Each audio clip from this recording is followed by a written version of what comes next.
하나님의 말씀 마가복음 7장 25절로 30절입니다. 은혜 나누실 하나님의 말씀 마가복음 7장 25절로 30절의 말씀입니다. 이에 더러운 귀신 들린 어린 딸을 둔 한 여자가 예수의 소문을 듣고 곧 와서 그 발 아래에 엎드리니 그 여자는 헬라인이요 수로보니게 족속이라. 자기 딸에게서 귀신 쫓아내 주시기를 간구하거늘 예수께서 이르시되 자녀로 먼저 배불리 먹게 할지니 자녀의 떡을 취하여 개들에게 던짐이 마땅치 아니하니라. 여자가 대답하여 이르되 주여 올소이다마는 상 아래 개들도 아이들이 먹던 부스러기를 먹나이다. 예수께서 이르시되 이 말을 하였으니 돌아가라 귀신이 네 딸에게서 나가느니라 하시매 여자가 집에 돌아가 본즉 아이가 침상에 누웠고 귀신이 나갔더라. 아멘. 이 시간에는 곧 와서 발 아래 엎드린 결과라는 제목으로 함께 은혜 나누겠습니다. 곧 와서 발 아래 엎드린 결과가 어떤 결과를 낳느냐라는 말씀입니다. 본문은 더러운 귀신 들린 어린 딸을 둔 한 여자가 예수의 소문을 듣고 먼저 소문을 들었어요. 그리고 곧 와서 그 발 아래 엎드린 결과 나음을 입은 내용입니다.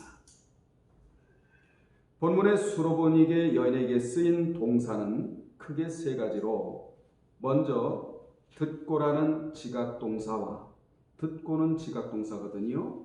그리고 적극적 동사인 와서와 그리고 세 번째로는 그 발 아래 겸손의 동작을 나타내는 엎드림. 이 세 동사가 그녀로 하여금 엄청난 문제에서 노임을 받게 했다는 교훈입니다. 지각동사가 쓰이고 적극적 동사가 쓰였으며 겸손의 동사가 쓰인 것을 우리는 본문을 통해서 볼 수 있는데, 그러므로 여러분도 오늘 말씀을 들을 때 내 인생에서 최고의 역사가 일어날 기회이고 내 인생을 바꾸는 최고의 시간이라고 생각하고 말씀을 들으시기를 바랍니다. 오늘날 이 시대에 가장 치열한 영적인 전쟁터는 진리의 영역이에요. 고로 내가 어떠한 진리를 듣고 그에 따라 어떻게 행동하느냐에 따라서 나의 문제가 해결되기도 하고 해결되지 않기도 하고 뿐만 아니라 나의 인생이 바뀌기도 하고 바뀌지 않을 수도 있다는 것입니다. 나의 인생이 변화될 수도 있고 변화되지 않을 수도 있고 하나님 앞에 복을 받을 수도 있고 복을 받지 못할 수도 있다는 거예요. 그래서 진리의 영역이 굉장히 중요합니다.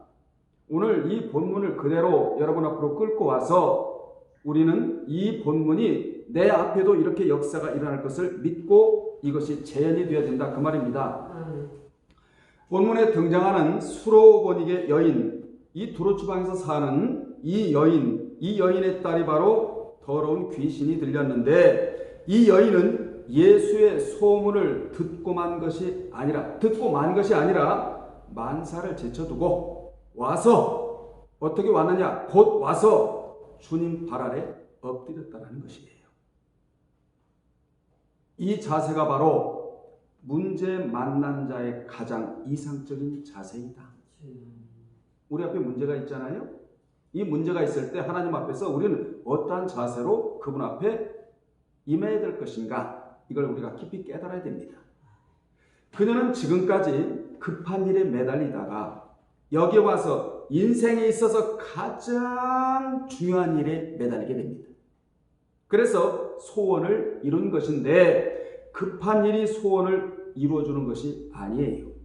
중요한 일이 여러분의 문제를 해결해 준다는 교훈을 우리가 먼저 받을 수 있습니다. 중요한 일이 무엇이죠? 소문을 들었다면 곧 와서 주님 발 아래 엎드리는 것. 이것이 가장 중요한 일이라는 것입니다. 그래서 성경에 보면 중요한 일을 먼저 하면 급한 일은 없어지게 되어 있어요. 여러분은 급한 일에 매달 사시지 마시고 먼저 중요한 일부터 하시기를 주의 이름으로 축복합니다. 여기 엎드렸다라는 단어가 프로스피토라는 단어인데 이 단어가 주는 두 가지 의미가 있습니다. 첫째는 주님 앞에서 무릎을 꿇었다 라는 의미이자 나는 그 누구보다도 주님 앞에서 도움을 받아야 할 자다. 저도 여러분도 주님 앞에서 도움을 받아야 할 자입니다. 주님 앞에서 위로를 받아야 할 자예요. 그분의 격려, 그분의 사랑, 그분의 배려, 이것을 안 받고 어찌 살아갈 수가 있겠습니까? 그래서 엎드렸다 프로스피토, 첫째로 뭐라고요? 주님 앞에서 무릎을 꺾었다.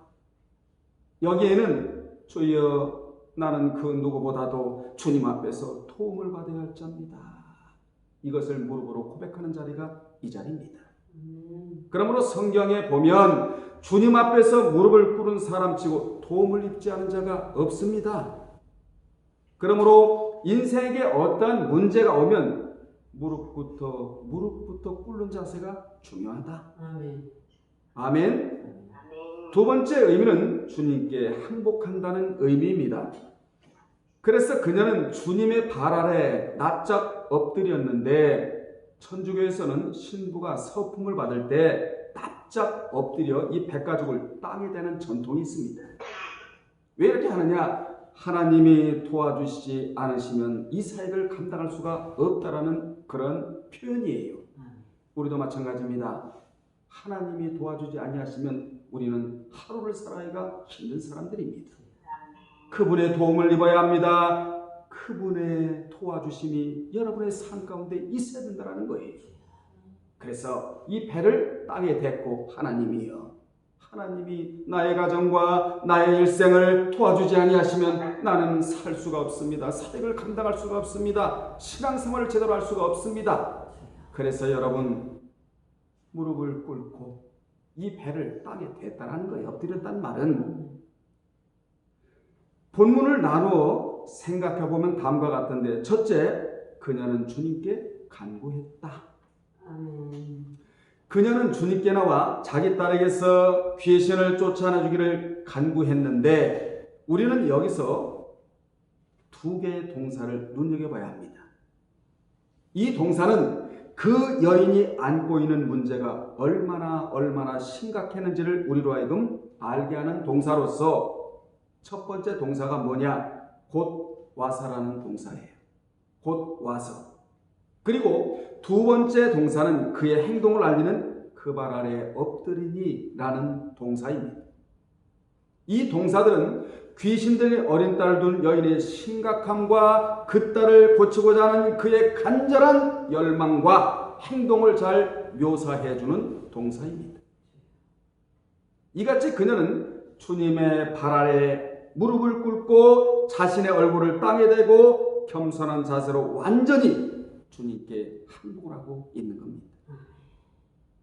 이같이 더러운 귀신에 의하여 고통당하고 있는 어린 딸을 가진 헬라 시민인 이 이방 여인은 예수에 대한 소문을 듣고 귀로 들었어요. 그리고 곧 주님이 계신 집에까지 찾아와서 예수의 발 아래 나와 엎드려 딸의 구원을, 여기 딸의 구원은 무엇입니까? 귀신을 쫓아내다라는 것이지요. 이 구원을 놓고 간청을 한 것입니다. 사실 그녀는 이방 여인이라서 유대인의 남자의 집에 찾아온다는 것은 여간 믿음이 없었다면 불가능한 것이에요. 찾아올 수가 없습니다. 왜냐하면 이방인들은 유대인들의 가정에 갈 수가 없거든요. 불가능한 거예요. 매우 귀한 일을 지금 하고 있는 겁니다. 그러나 그녀는 그 문제가 너무나 심각했기에 즉각적이고 필사적인 행동을 할 수밖에 없었다는 것입니다. 본문에서 그녀에게 쓰인 동사들이 만약 여러분들에게 쓰인다면 해결받지 못할 문제는 없다는 거예요. 이 세상에 해결받지 못하는 문제는 없습니다. 늘 이 세 가지 동사를 우리는 작동을 시켜야 된다 이 말이에요. 오늘 또 말씀이 여러분 귀에 들려옵니다. 곧 다음 행동에 이어져야 된다는 것이지요. 그리고 뭘 해야 되느냐? 주께 와서 간청을 해야 된다. 주님이 나를 도와주지 아니하시면 나는 살아갈 수가 없다라고 말이에요. 이러한 자세가 여러분에게 있기를 주의 이름으로 축원합니다. 두 번째, 그녀의 간구에 대하여 주님의 반응은 냉담했습니다. 그녀의 간구에 대한 주님의 반응은 자녀로 먼저 배불리 먹게 할지니 자녀의 떡을 취하여 개들에게 던짐이 마땅치 않느냐고. 27절에서 이게 응답이에요. 주님의 반응이었어요. 주님은 일단 그녀의 간구를 거절하시면서 그녀를 시험하십니다. 그러자 그 여인은 주여 올소이다마는 상아래 개들도 아이들이 먹던 부소기를 먹는다고 대답을 해요. 주님이 거절하시는 의도는 이 사건을 통하여 구원이 유대 나라에서 어디로? 이방 나라로 넘어가는 전환점이 되고 있다는 것을 알리려고 이렇게 단호하게 냉담하게 거절을 하셨습니다. 자신의 발 아래 엎드려 겸손하고 간절한 그녀의 간구의 모습과는 대조적으로 예수님의 반응은 한마디로 차갑고 아주 매몰차고 모욕적인 반응이었어요. 이게 뭐라고요? 시험이었다. 시험에는 무조건 합격을 해야 된다. 시련에는 인내를 해서 상과 복을 받아야 되고 유혹은 절대로 받아들여서는 안 된다. 왜냐? 유혹 뒤에는 항상 악이 토사르고 있기 때문에 그렇습니다.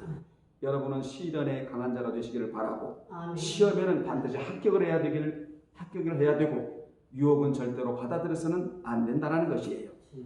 자, 여러분, 그 반응의 핵심은 뭐냐? 주님의 반응의 핵심은 뭐냐?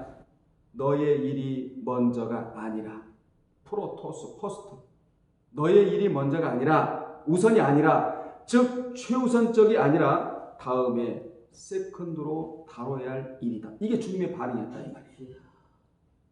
이같이 주님은 먼저 너에게 먼저라는 단어를 쓰지 않고 너희 먼저가 아니라 너는 나중이다. 세컨드다. 다시 말하면 유대인들이 복음을 받아들이지 않으면 그 복음이 어디로 넘어간다? 이방인에게로 넘어간다는 표현을 그렇게 하고 계신 거예요. 우리 주님이 이 땅에 오셨는데 먼저 어느 땅으로 오셨느냐? 유대 땅으로 오셨습니다. 오셔서 목이 곧고 할례 받지 않은 자들에게 복음을 전하십니다. 그런데 그들이 받아들이지 않았어요.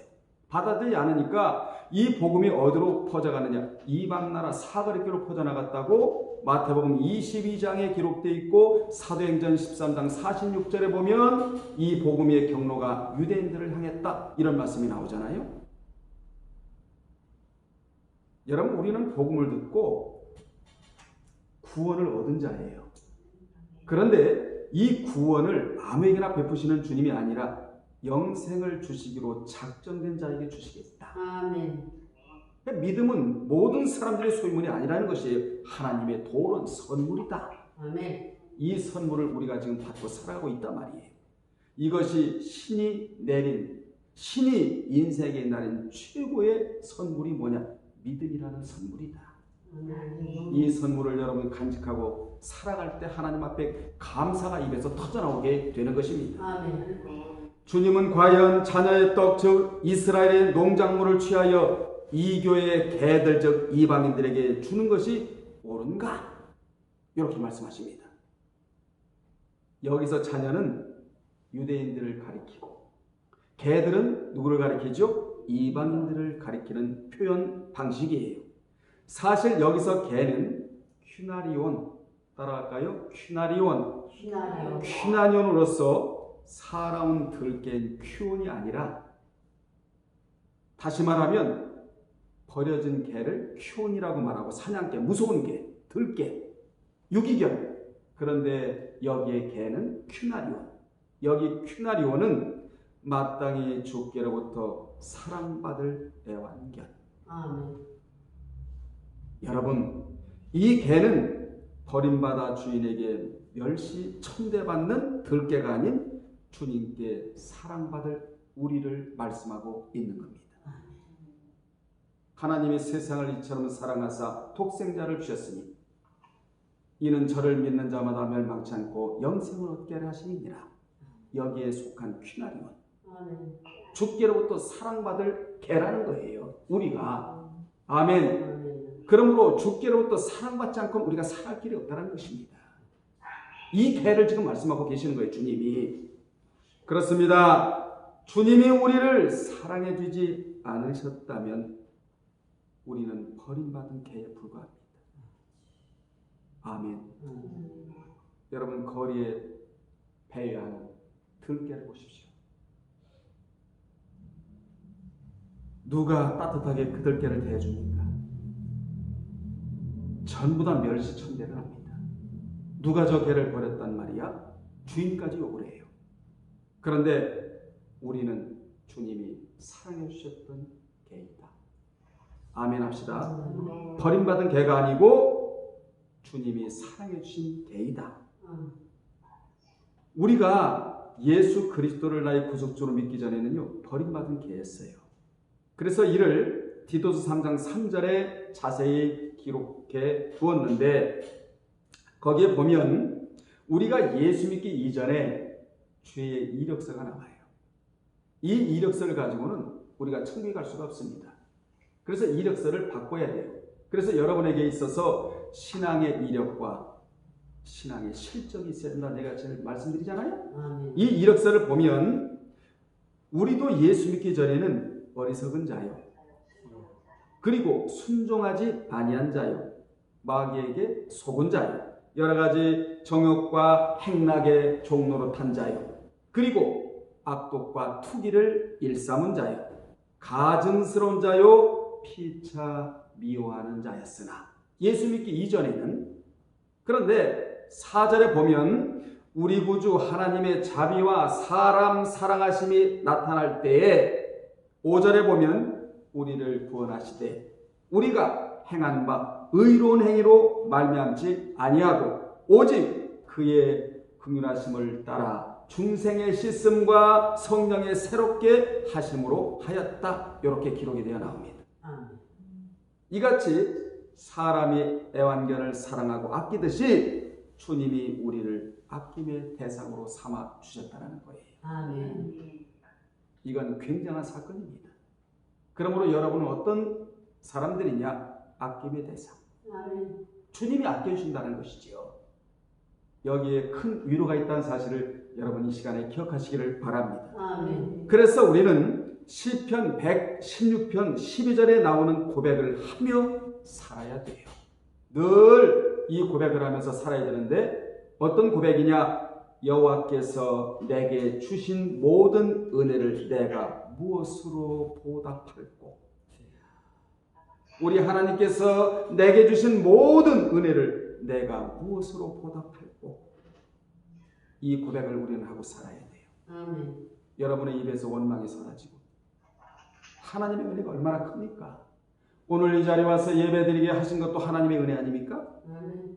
내게 주신 모든 은혜를 내가 무엇으로 보답할꼬? 이 고백이 어떤 고백이냐? 살아있는 신앙자가 할 수 있는 고백이라는 것입니다. 아멘. 그래서 사도 바울이 신앙이 살아있게 요 구절을 시편 116편 12절을 신약으로 인용을 하는데, 데살로니가전서 3장 9절에 인용을 해요. 어떻게 인용하느냐? 우리가 우리 하나님 앞에서 너희를 인하여 모든 기쁨으로 기뻐하니 너희를 위하여 능히 어떤 감사함으로 하나님께 보답할 것 라고 고백을 하고 있는 것을 볼 수 있습니다. 고백에는 반드시 신앙적 의미가 들어가야 되고, 믿음이 들어가야 되며, 소망이 들어가야 되고, 꼭 빠지지 말할 것이 있는데 그것이 감사라는 거예요. 여러분 감사하잖아요? 얼마나 감사합니까? 지금 이 시대가 믿음 지키기가 얼마나 힘든 시대인 줄 아십니까? 그런데도 자기 믿음을 가지고 내가 책임지고 나간다. 자기 신앙의 가치를 가지고 내가 그 가치를 책임지고 나간다. 이 얼마나 감사합니까, 여러분? 자, 여기 보답이란 단어가 안타 포디도미라는 단어인데, 그에 상당하는 다른 것으로 갚는 것, 돌려주는 것. 무엇으로 말이죠? 말씀을 지켜드리는 것으로 갚아드려야 한다. 하나님 앞에 우리는 갚을 게 없어요. 무엇으로 갚아야 되느냐? 말씀을 지켜드리는 것으로 갚아드려야 된다. 이게 뭐라고요? 보답. 하나님 앞에 은혜를 받았다면, 하나님 앞에 축복을 받았다면 우리는 무엇으로 그 하나님께 보답을 해드려야 되느냐? 하나님의 말씀을 지키는 것으로 보답을 해드려야 된다는 것이에요. 이걸 누가 알느냐? 시편 기자가 알고 있었으며 사도 바울이 이걸 정확하게 알고 있었던 사람이었습니다. 이같이 주님은 간구하는 그녀에게 내가 지금은 비록 이방 여인이지만 앞으로 내가 사랑받을 때가 온다라고 암시를 하고 계시는 거예요. 주님은. 무엇을 들어서? 큐나리온을 들었어. 아멘. 그러므로 주님이 이 여인을 절대로 개 취급하신 것이 아니라 복음의 전환점을 내둘러 말씀하신 거예요. 아멘. 지금까지 마가복음에 언급된 치유 기사들을 보면 예수님은 자기에게 겸손히 찾아와 은혜를 구하는 사람에게 이와 같은 반응을 결코 보이시지 않으셨습니다. 즉석에서 주님이 치유하셨단 말이에요. 그런데 여기 와서 이렇게 말씀하시는 것은 복음이 유대 나라를 벗어나서 이방 나라로 앞으로 갈 것이다.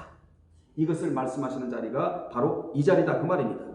아멘. 그래서 주님은 이 여인의 그 간구를 거절하시면서 앞으로 말이야 이 복음이 이방 나라로 퍼져나가. 이것을 어떻게 표현하시느냐? 자녀로 먼저 배불리 먹게 할지니. 먼저 유대 나라에 복음이 전해질 것이다 이 말이에요. 자녀의 떡을 취하여 개들에게 던짐이 마땅치 않다고 당시 보편적으로 통용되던 말로 거절을 하십니다. 당시 농작물이 귀한 시절이었기에 유대 농부들의 불평은 자녀로 먼저 배불리 먹게 할지니 자녀의 떡을 취하여 개들에게 던짐이 마땅치 아니하니라 이 말을 자주 했어요. 그렇게 통용되던 말을 주님께서 그 여인에게 사용하심으로써 그 여인의 믿음을 시험하셨을 뿐 아니라 예수님의 사역의 방향이 이방 지역으로 넘어갈 것이라는 사실을 역설적으로 알려주셨던 것입니다. 여기서 우리는 예수님의 거절의 말씀이 비유로 주어진 배경을 구체적으로 살펴볼 필요가 있습니다. 당시의 해변의 두로 지역은 갈릴리 북쪽 산지의 유대 농부들의 농작물들을 사서 쓰는 부유한 도시였습니다. 따라서 이 지역인 북쪽 갈릴리와 해안 도시인 두로 지역 사이에는 농지의 제한 때문에 농작물 공급이 항상 문제였다고 사도행전 12장 20절에서 말씀하고 있습니다. 이러한 상황이라서 특히 농작물이 귀한 시절이 오면, 특히 겨울이 오면 상대적으로 가난한 유대 농부들은 예비한 곡식이 없으므로 음식 섭취에 어려움이 생겼는데 그때마다 무슨 말을 했느냐? 자녀로 먼저 배불리 먹게 할지니 자녀의 떡을 취하여 개들에게 던짐이 마땅치 않다. 이런 말을 자주 했다. 그 말이에요. 주님이 이러한 배경에서 비유로 말씀하고 계신다는 사실을 여러분 배경적으로 알고 있어야 된다. 그 말입니다. 이같이 예수님께서는 딸의 온전해짐을 간청하는 이방 여인에게 거절의 비유로 이렇게 응답하셨고 하나님의 나라의 밖의 사람들로 대하셨다 이 말이에요. 주님은 지금 내가 이렇게 너를 대하지만 앞으로는 절대로 너를 그렇게 대하지 않겠다. 이 같은 예수님의 반응에도 불구하고 지혜로운 그 여인은 그 비유를 아주 놀라울 만큼 이해를 했는데 어떻게 이해를 했느냐? 그 여인은 밖의 사람에서 안의 사람으로 이해를 해요.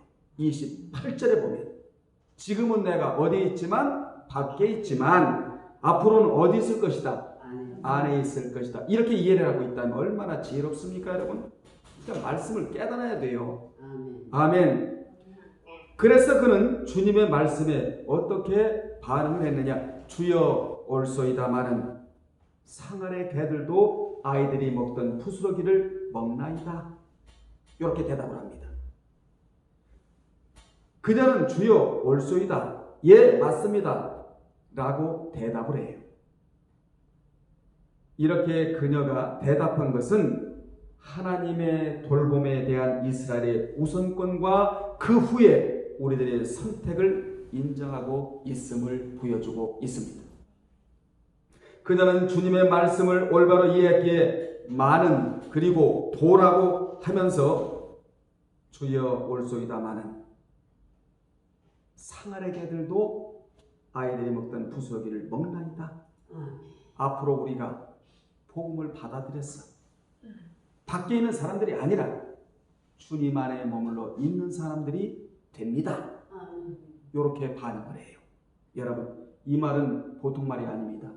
하나님의 말씀을 잘 깨달은 자들이 할 수 있는 말이에요. 그리고 믿음이 있는 자가 이 말을 할 수가 있다라는데 우리가 교훈으로 받아야 됩니다.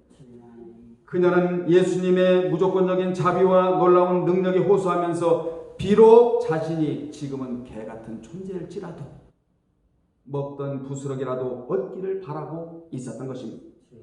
여기서 우리는 중요한 것을 깨달아야 합니다. 그것은 주님이 말씀하시는 내용을 먼저 이해해야 한다는 것이에요. 그리고 난 후 뭐 해야 되느냐? 구해야 한다는 것입니다. 그래서 성경에 응답받는 기도는 항상 들었던 말씀을 붙잡고 기도한 자들이다. 아멘.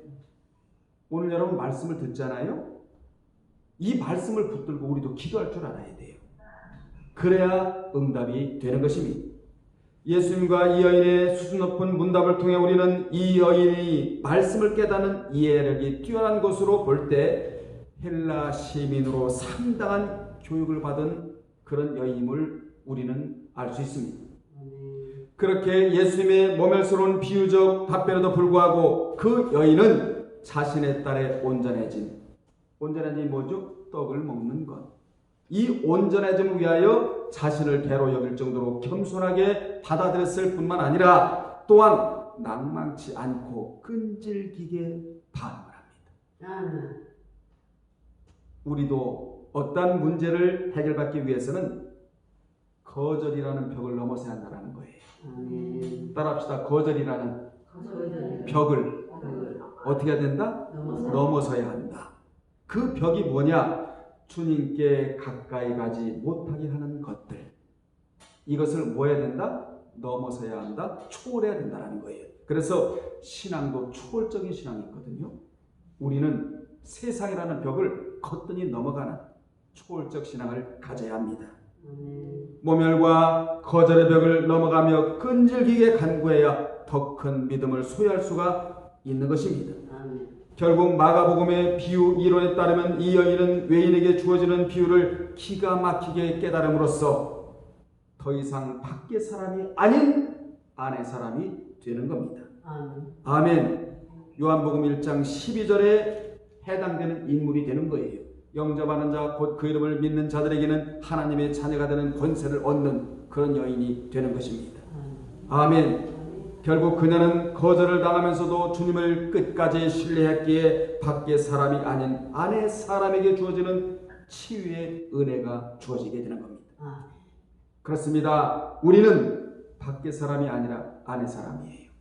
말씀의 사람입니다. 주님의 사람입니다. 성령의 사람입니다. 영이 임한 사람, 안의 사람이 되어야 됩니다. 아멘. 이 안의 사람의 은혜가 여러분에게 주어지기를 주의 이름으로 축복합니다. 그리하려면 어떻게 해야 되느냐? 이 여인 같은 행동을 해야 한다. 자, 안의 사람이 된 그녀에게 드디어 주님이 이렇게 말씀하십니다. 돌아가라. 귀신이 내 딸에게서 나갔느니라. 아멘. 이렇게 예수님의 선언이 있게 되자 그 딸이 어떻게 되느냐? 치유가 됐다. 29절로 30절에 그녀의 담대하고 적극적인 믿음과 또한 지혜와 신뢰 행동은 인종과 성별이라는 장벽을 초월하여 놀라운 구원의 이적을 경험하는 축복으로 이끌었습니다. 여기서 돌아가라는 명령은 그의 딸의 얼굴도 안 보고 이적이 일어나는 경우예요. 여기서 중요한 것은 그녀가 주님에게 올 때는 말할 수 없는 엄청난 문제를 안고 왔지만 사람의 힘으로 능으로는 해결할 수 없는 엄청난 문제를 안고 왔지만 돌아갈 때는 치유의 은혜를 받고 돌아갔다는 것입니다. 아멘. 치유의 은혜를 안고 돌아갔다는 것이에요. 오늘 여러분도 이 부분에 심도 있게 깨달아야 돼요. 우리가 교회 올 때는 감당치 못할 그런 문제를 안고 올 수가 있습니다. 나갈 때는 은혜 중에 은혜, 해결을 받고 돌아가야 한다.